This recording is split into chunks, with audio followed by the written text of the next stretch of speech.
1 to 3% of men can experience sexual dysfunction. So that can be a loss of libido, reduced libido. It can be difficulty getting or maintaining an erection, and it can potentially also impact fertility because of reduced sperm count.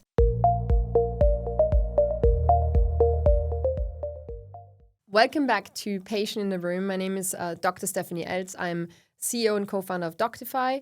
I have founded Doctify years ago because I needed to find a doctor for myself, and I have a medical background. So now I find myself back into this in this place, and I'm trying to get our doctors in front of the camera to get some truth and to interview them about all this incredible knowledge that they have.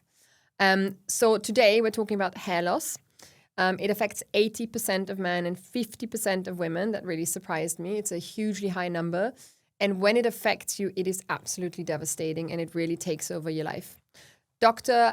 Adel is a consultant dermatologist. She studied in Oxford. She is a top specialist and expert in the field. She's got millions of followers, and we are really happy to have her here today to debunk some myth, but also to have an open and honest conversation about the topic. So very excited to have you here. Thanks for coming. Thank you so much for having me. When you're in the internet and you watch Instagram or whatever, what is something that really makes you angry at the moment around hair loss that you come across? I would say, honestly, everything that I see, which is around like kind of like miracle answers or miracle cures to hair loss, I think that is probably quite infuriating as dermatologists because, you know, hair loss is a really complex topic. Like there's not just one cause. It's usually quite a few things that have come together, and often thinking about hair regrowth, it's not an overnight thing. It's something which takes a long time, usually months, if not years. And I would say that usually people who are in that category where they're experiencing hair thinning or hair loss, they're very emotionally distressed by it, and they actually are normally feeling quite desperate. And I think that the industry and kind of like these products which kind of aim for like this quick fix, this overnight hair regrowth, they really kind of like prey on people that are really in this desperate situation where they're looking for, you know, quick fixes to help with something that's impacting them so much. So I feel like that's definitely something for me, which I feel like infuriates me when I see it online. That's so good to hear because I think, you know, I can see how they are like almost capitalizing on someone that is in a difficult place. Would you say the earlier you start looking at solutions, the better? Definitely. You know, something that I always say in clinic is that, you know, time is, or hair is time. That's really important. A lot of hair loss conditions are made worse when they go untreated for longer periods of time. So a good example of that would be something like androgenetic alopecia, which people will know as being male or female pattern hair loss, which in men means that they lose hair at the top of their head and they're kind of left with just hair between their ears. And in women, that can look like widening of the hair parting. So those are chronic progressive conditions, which means that if you don't treat them early and you don't consistently treat them over time, that hair thinning and hair loss will get worse. So I think it's so important when it comes to looking at hair loss to get a diagnosis early, go and see your GP, see your dermatologist, and start treatment sooner, because that's when we're going to really see the best outcomes. Okay, that's a really good one to remember for everyone. And let's start with male hair loss, because I think it's something that obviously it is at the forefront of a lot of people's minds. What is the average man that you come across, like what do they get wrong about why they're losing their hair? I think it's really just the understanding of the process. So I think, you know, in terms of the why, when we're looking at why do men lose hair, and actually a lot of men end up losing hair as they get older. Well, the most common reason is androgenetic alopecia or male pattern hair loss. And it's really not something that you can completely reverse. And there's nothing that you can specifically do to prevent it, because actually it's related to hormones and it's related to your genetics. And those are two things that are quite, genetics you can't change. Hormones you can impact to some extent. But I think what most people get wrong is understanding what the course of having androgenetic alopecia looks like, or male pattern hair loss looks like. And I think if more people understood that it's something which I've kind of mentioned before is progressive and it's something that is lifelong, then they would think about treatment in a slightly different way. I think a lot of people feel quite anxious about the idea of having to use treatments like Minoxidil or Finasteride forever. Like it feels like such a big commitment to say like, okay, I'm going to have to take this medication for the rest of my life. But I think just changing the narrative to understand the process or the science behind why that hair loss is happening is really helpful. Yeah. Because we talk about things like diabetes, like people wouldn't question why they have to take their diabetic medication, why they have to take their insulin. And actually, when we think about hair loss, I always view it as really it's also a medical condition, even though we don't really openly talk or use those words around hair thinning or hair loss, but that they are medical conditions. Yeah. Very interesting to think about it as a long-term condition as opposed to something you can fix. Yes. So finasteride, you mentioned that. I think in my research, I found out that you can actually get this like really quickly nowadays on the internet. Do you think that's a good thing or a bad thing? I think good and bad, I would say. I mean, finasteride is a great medication. For anyone that doesn't know, it's a medication that we use for male pattern hair loss. And more recently, like you said, it's become available through lots of different services, including just your local pharmacy like Boots. You can have an online consultation and have it prescribed. I think in terms of accessibility, we know that it can be quite difficult to get that referral to your dermatologist from your GP. The waiting lists are quite long. Not everyone can afford to see a dermatologist privately. So it does, I guess, like open up access to a medication that is going to help prevent hair loss in the future and really give you good results, especially for someone that has male pattern hair loss. However, at the same time, I would say that a medication like finasteride, it's not just like, paracetamol. There's possible, and with all medications, there's side effects. And I think the question is really around how much counselling has somebody had about the medication to understand really what are the benefits, but also what are the side effects and risk, so that they can make an informed decision about whether it is the right treatment for them. So I think that's probably what I would say. So yes, in some ways, I think it's a good thing because it increases accessibility, but no in other ways, because I think sometimes people haven't really truly fully understood what it means to start that medication and what that means long term. Yeah. What about the side effects? I know that some of my friends have taken it. They felt they had side effects, especially on the impotent side, very quickly. Yes. Like, how big of a topic is that? I think it's probably inflated a bit more. And I think, again, it's one of these things that a lot of conversation has kind of happened online around it. And, there's groups on, Reddit and threads. And obviously people have, it is a known side effect. So 1 to 3% of men can experience sexual dysfunction. So that can be a loss of libido, reduced libido. It can be difficulty getting or maintaining an erection, and it can potentially also impact fertility because of reduced sperm count. But the percentage is actually quite low, 1 to 3%. But saying that, I still think it's a really important side effect that men need to be aware of when they're starting the medication. Because for some people that is okay, and they're happy to accept that there's a 1 to 3% chance that they'll experience that side effect. But for other people, it might be completely unacceptable. So I think it's really important to be transparent about that as a potential side effect. What are the main causes of male hair loss? So androgenetic alopecia, which is male pattern hair loss. So that is the most common cause of hair loss worldwide in men. And, the name kind of talks to what causes it really. So you have the andro side of it refers to androgens or testosterone, which are male hormones circulating in the body. And then the genetics, androgenetic, refers to, your genes are the two biggest factors. And on top of that, increasing age. So those are the three things in combination that lead to men developing this type of hair loss. And I think a misconception is that it's only a type of hair loss that you can inherit from your dad, but actually you can inherit it from your mum. And often when I'm in clinic, I don't just ask about, does your dad have hair loss? I say, do any of your sisters have hair loss? Do you have an aunt? Do you have an uncle? Because actually it's a lot wider than people think. So often you'll get a man come into clinic and say, oh, my dad's got great hair. And I'm like, but what about your mum? Yeah. Did your mum lose hair as she got older? Because actually the genetics aren't as simple as you just inherit it from your dad. Yeah, actually, I've always heard about the maternal grandfather, but you're saying it's much more complex. It's more complex genetic picture than... More complex genetic picture. And honestly, I think that if you have any family member that has experienced that form of hair loss, to me in clinic, that would be significant as a potential risk factor for why the person that I'm seeing in clinic might be experiencing hair thinning. What age can it start? I think that's a really interesting question, because I think people often associate it as being something that happens as people get a lot older, so into their 40s and 50s. And I would still say that most men do experience it as they are kind of getting into their late 30s, 40s, 50s. But actually, the proportion of men who experience it in a younger age, like in their 20s, is still pretty significant, I would say. And I would say that in my clinic, I'm probably seeing a lot more of that. And the same for women. And I think one of the potential reasons for that is that we know that stress-induced hair loss, which we know as being telogen effluvium, that can be because of, an infection, just general stress. It could be because of medications that you're taking. That can actually bring on the onset of something like male pattern hair loss or androgenetic alopecia earlier than what we might see otherwise. And I think that might partly be the reason actually why we're seeing a lot more younger people presenting with androgenetic alopecia.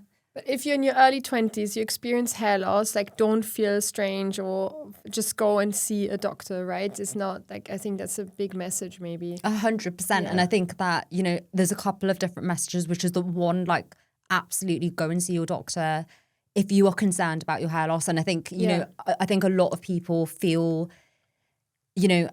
embarrassed, or they feel like they don't want to waste their doctor's time going about hair when, it's difficult to get an appointment with your doctor, and they kind of maybe see it as being something which isn't as serious. But actually, like, you should absolutely go and see your doctor. If it's something that is affecting you or you've noticed change, you're worried about it, then, first point is always to go and see your doctor. Don't rely on the internet hacks, and get a proper diagnosis, because that's really what's going to help guide what the right treatment is for you. Good. And is there anything new that you find quite exciting in the medical field or in terms of like treatments that has come up recently? I think, I would say that hair and scalp health is probably really quite far behind compared to lots of other medical conditions, especially within dermatology. We look at things like melanoma, where we've had such huge advancements in terms of treatments, and hair and scalp has always kind of been left behind.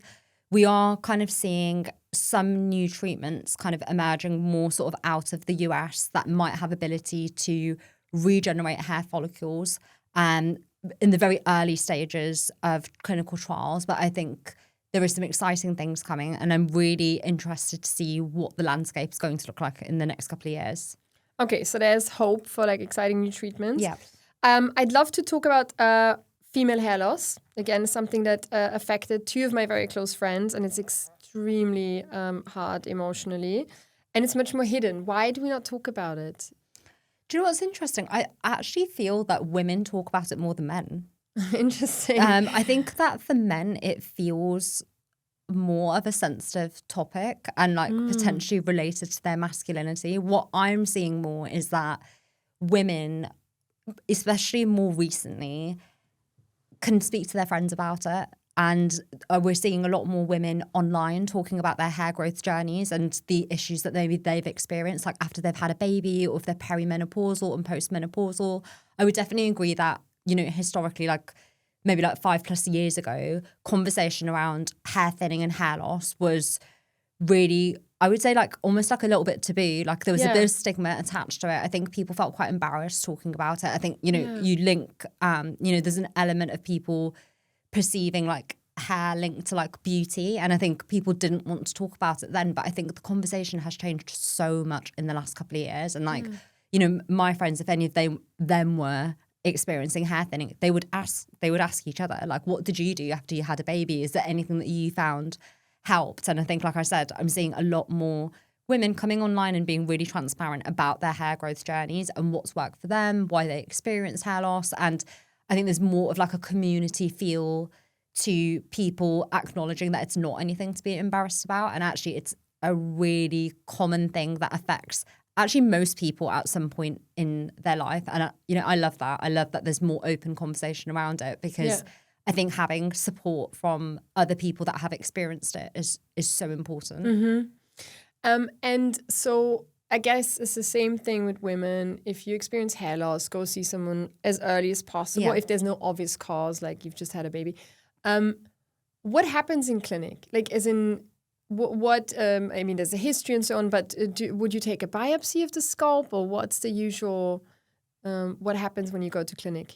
Yeah, so usually after taking a history, the most important part is the examination. So really things that I look for in terms of the pattern of hair loss that can make it helpful for me to understand what type of hair loss is this.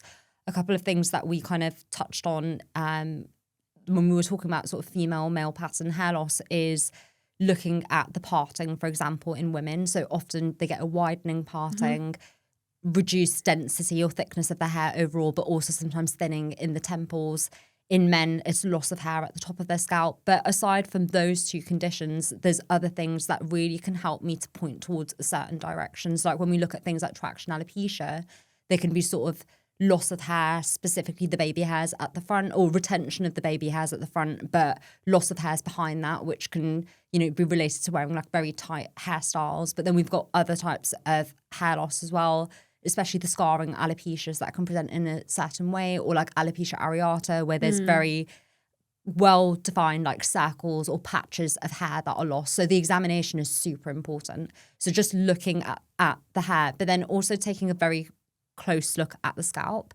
So I have a little tool which is called a dermatoscope, and I look up close at the scalp to see the condition of the scalp, if there's any inflammation or any scaling that can point towards certain types of hair loss.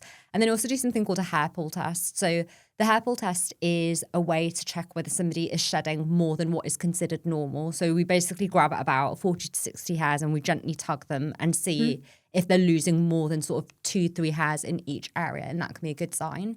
So you did ask about a scalp biopsy. I do scalp biopsies, but actually not that often. Okay. There's really very reserved situations in which I would do a scalp biopsy. And that's normally if I'm unsure of the diagnosis or if I think it's a scarring alopecia. For everybody else, most often the history, the general examination is enough to help guide a diagnosis. And then I think the thing that is often really helpful when it comes to hair loss is actually taking some blood tests. Oh, okay. A lot of people, even if it's not the only cause of their hair loss, we can pick up things like low iron, low vitamin D, vitamin B12 deficiencies, which are really easy things to correct and treat but have a huge impact on overall hair growth and scalp health. So I definitely tend to, if they've not had recent blood tests, I would do a blood test. But what's so clear to me is like, I think it's really important to go and see a specialist, someone who's specializing on hair loss. What about taking supplements? I know there's a lot out there. I've taken some collagen. Yes. It's disgusting, actually, the taste of it. What do you think about that? I would say I wouldn't go and splurge on supplements. The first thing is to understand whether you've actually got a deficiency, because I know things like biotin have been very popular when it comes to hair growth, but actually, does biotin do anything for your hair? Probably not. And actually not even probably not. It does not do anything for your hair unless you actually have a deficiency. So the best thing you can do for yourself is get a blood test and work out, are there any supplements you should be taking to replace anything which is low? So vitamin D, like I said, iron. Everybody supplement-wise should be taking vitamin D between autumn until early spring, especially in the UK, because a lot of people tend to suffer from low vitamin D and the UV levels in the UK are low. So every single person should be doing that. And then when it comes to like other supplements, there is some evidence for things like Nutritional and Reversible. They are self-funded studies by the brands that have created them, but they have got some pretty decent clinicals. So if somebody wanted to splurge on a supplement for hair growth, those are two I would say to look for. And then when it comes to collagen supplements, again, I think there's been so much recent evidence looking at, are they effective or not? I think for a long time we really weren't sure, like how is the collagen from your gut actually getting to your skin or to your hair? Like how do we know that is what is actually having benefit? We have had more robust studies come out recently, which have actually shown that there probably is benefit to taking collagen. Yes. Okay. So that is one to think about incorporating into your routine, but it wouldn't be the first thing that I would do if I was worried about my hair. But it's sort of like something that you could consider adding as like, the cherry on top if you really wanted to be doing everything. Yeah, got it. What is the most common cause of female hair loss? If it's not around, for example, pregnancy or very obvious cause, what's the most common cause of female hair loss? Again, female pattern hair loss or androgenetic alopecia. And I think that it's interesting because I feel like it's not really spoken about as much. Yeah. And I think that, a lot of people have heard of male pattern hair loss, but people haven't really heard of female pattern hair loss. No. But It's really prevalent. It's probably one of the most common causes of hair loss in women. But outside of that, other common causes tend to be telogen effluvium, which is very much the stress-related hair loss, and then hair loss, which is related to nutritional deficiencies. So iron, vitamin D, again, tend to be common reasons why women might experience hair loss. And then a couple that you've touched on. So like after having a baby, perimenopause, postmenopause, those type of hormonal changes are linked to why some women can experience hair thinning. With the androgenetic hair loss, I know about finasteride. What do women take? Or can they take something? They can take something. So the same thing that men take, Minoxidil, or Regain. So Minoxidil can be taken by both men and women. It's the first line of what I tend to recommend in clinic. So either applying it directly to the scalp or you taking it in a tablet form. That's not for everybody, but that's an option as well. And then other options for women tend to be around the idea of really like regulating hormones. So spironolactone is a medication that we can prescribe in women. It's not safe if you are looking to kind of expand your family. So it's not safe in pregnancy or whilst you're breastfeeding, but spironolactone is an option. And then outside of that, thinking about things like PRP in the right candidate can be a great option as well. And those PRP injections, or yes. they like local injections. Okay. Yes. So there's a lot of things you can do as a woman, and go and see a specialist early on. I think is again something that I guess I would I learned from this conversation. Is it reversible in women? I would say no. So I think you can regrow some of the hair that you have lost, or really thicken up those strands that aren't really maturing, because essentially what ends up happening is that you're still producing hair initially at the beginning, but the strands become thinner and finer over time. And you can work to thicken those strands back up, which will make your hair overall feel and look thicker. But can you fully reverse androgenetic alopecia? I would say probably not, unless you started treatment very, very early when you have very minimal signs of hair thinning. And then other causes of hair loss, like stress-related, for example, you can reverse potentially? You can. So if you identify the cause and you correct it, so whether that is, kind of low iron or low vitamin D, you can reverse that hair loss. After women have a baby, once you've passed a certain period of time, your hair will regrow back to its original density. So there are definitely some causes of hair loss that you can treat and will reverse over time, but then there are others that won't. Okay, I have a strange question, but I think it's something that is in the back of our minds on the female side. The Hailey Bieber sort of slick back look or whatever, in these sort of braids that you can do and extensions, traction alopecia. Yes. Is that a thing? It is a thing. Seeing it so much more now, I think, over the last couple of years, but essentially, it's when people they regularly wear tight hairstyles for long periods of time. I think that's the caveat to say, like, you can have your slick back bun once in a while for like maybe like an hour or two here or there when you're going to the gym. But the key thing is really when you're doing that over and over again, and you're doing it for long periods of time, because essentially what you're doing is you're creating tension on your hair follicle. So you initially, at the beginning stages, with that tension, it weakens the hair follicle. The hair can fall out. But if you stop doing those tight hairstyles, you can initially actually reverse that type of hair loss. But over time, it can become permanent. So I always say to people, it's not to say that you can never do those hairstyles that you love, but it's really about not doing them often and not doing them over long periods of time. I had no idea. I think this is so interesting. What about washing your hair every day? That's a yes from me. As in, it's okay. It's good. Okay, it's good. So again, on female hair loss, coming off or going on the combined pill, is that something that's been connected to hair loss? So it's interesting because in some people it can cause hair loss, and in other people it can actually be used as a treatment. So we kind of touched on what can women do for androgenetic alopecia. The combined pill is also an option, really? Especially in the context of something like PCOS, which is very hormonally linked hair thinning. So and it's a bit of a tricky one because we do definitely prescribe it as a treatment option for hair loss, but in some people it can also cause hair loss. Okay, it's just about being more vigilant, I guess, around it. And like, Okay, we touched on stress and cortisol. Do you see more of that type of hair loss related to stress and cortisol? I would say for sure, I think we are living in a very stressful world. Yeah, always connected. And it's all connected. I think stress plays such an important role in lots of different hair conditions and also skin conditions. And I think, stress-related hair loss or telogen effluvium is something that probably almost everybody at some point in their life has experienced. Like whether that was like when you were in school or at university, like you're stressed about a job interview, or, loads of people had COVID. We saw COVID-induced hair loss, but really it's the same mechanism. It's the stress from that infection on your body that causes that type of hair loss. So I think, it's something that everyone has really experienced. We're probably seeing a lot more of it now, and it is very much real. The saying that people say, or your mum used to say to you, like, if you stress, your hair will fall out. I mean, that's true. Yeah. And what do you recommend to patients when you think that could be the cause?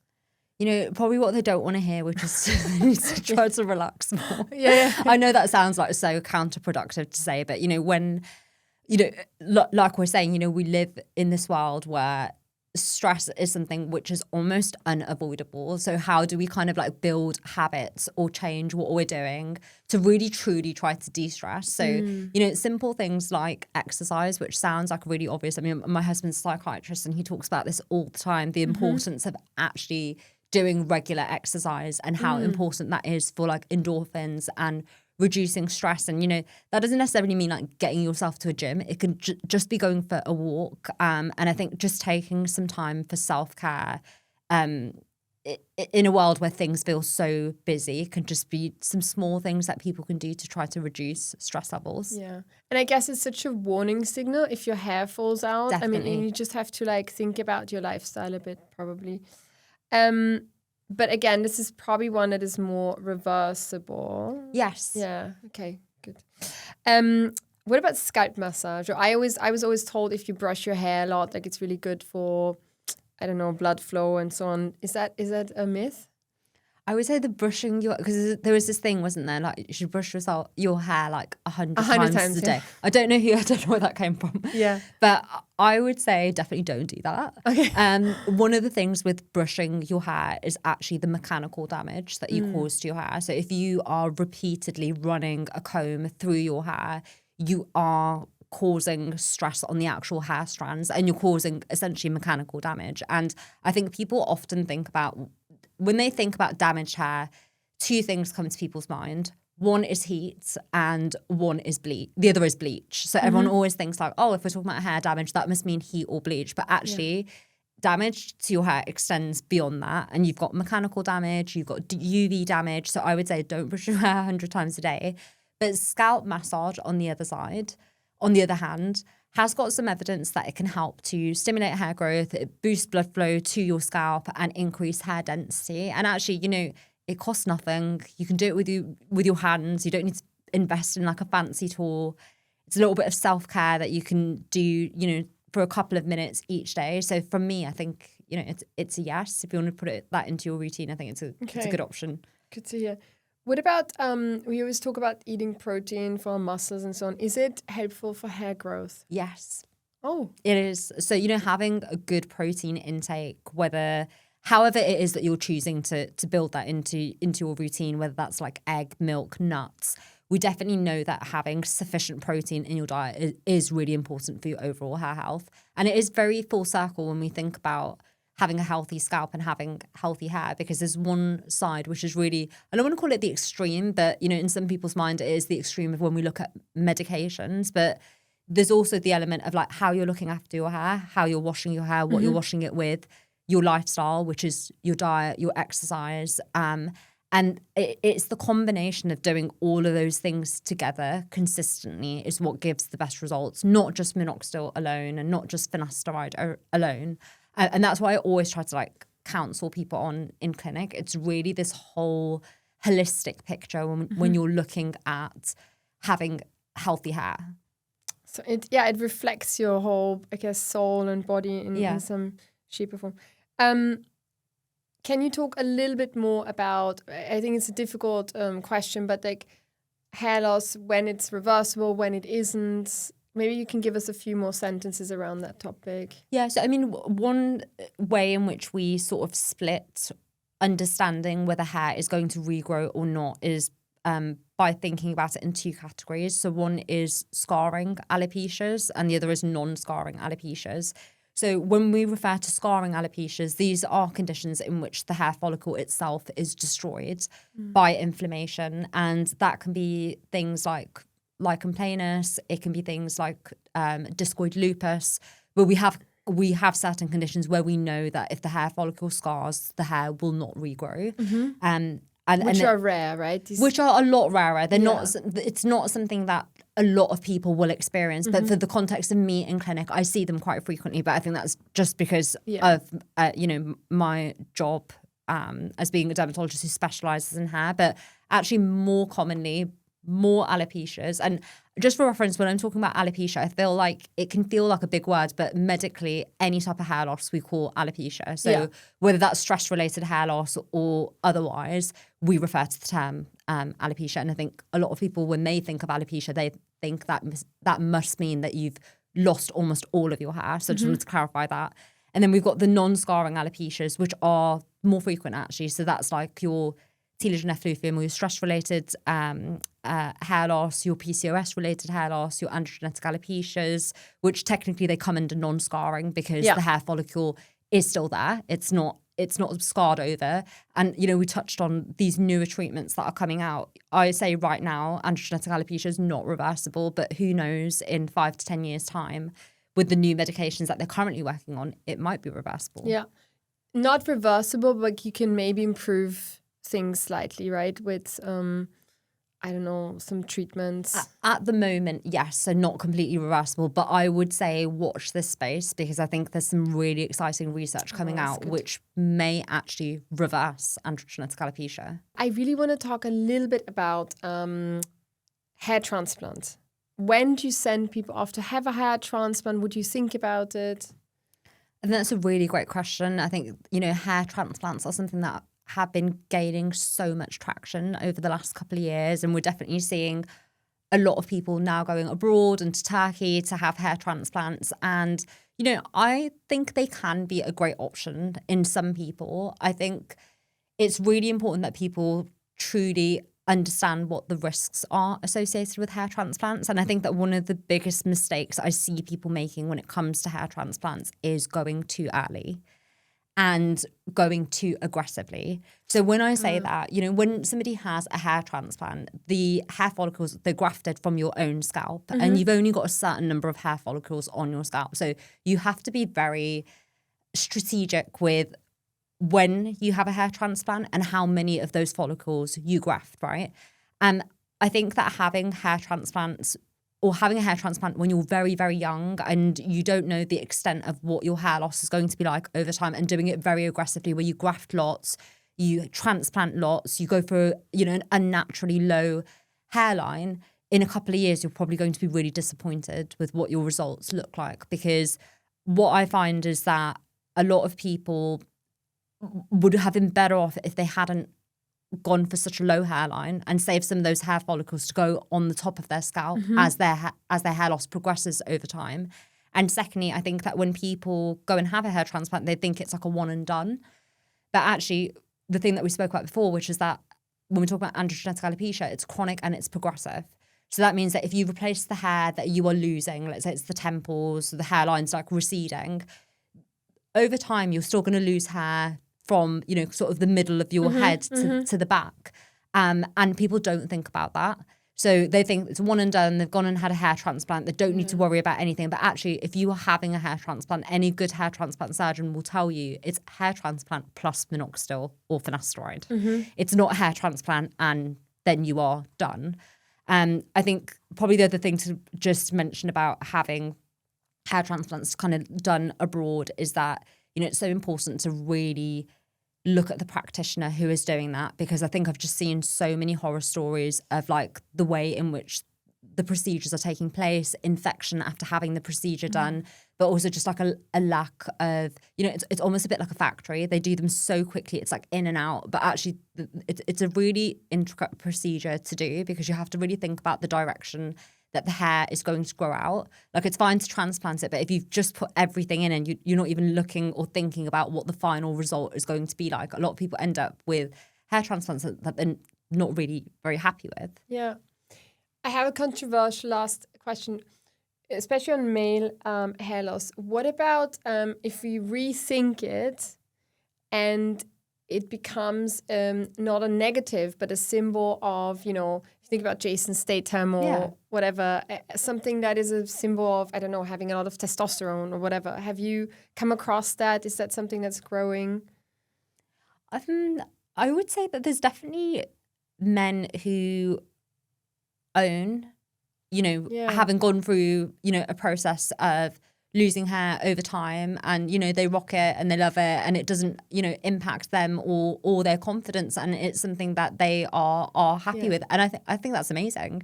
You know, I think it's really subjective because, you know, at the end of the day, I think anyone that's experiencing any type of hair thinning or hair loss, like one really important factor is like, what impact does it have on you? Because if it doesn't bother you or impact you or affect you, then actually you don't need to do anything about it.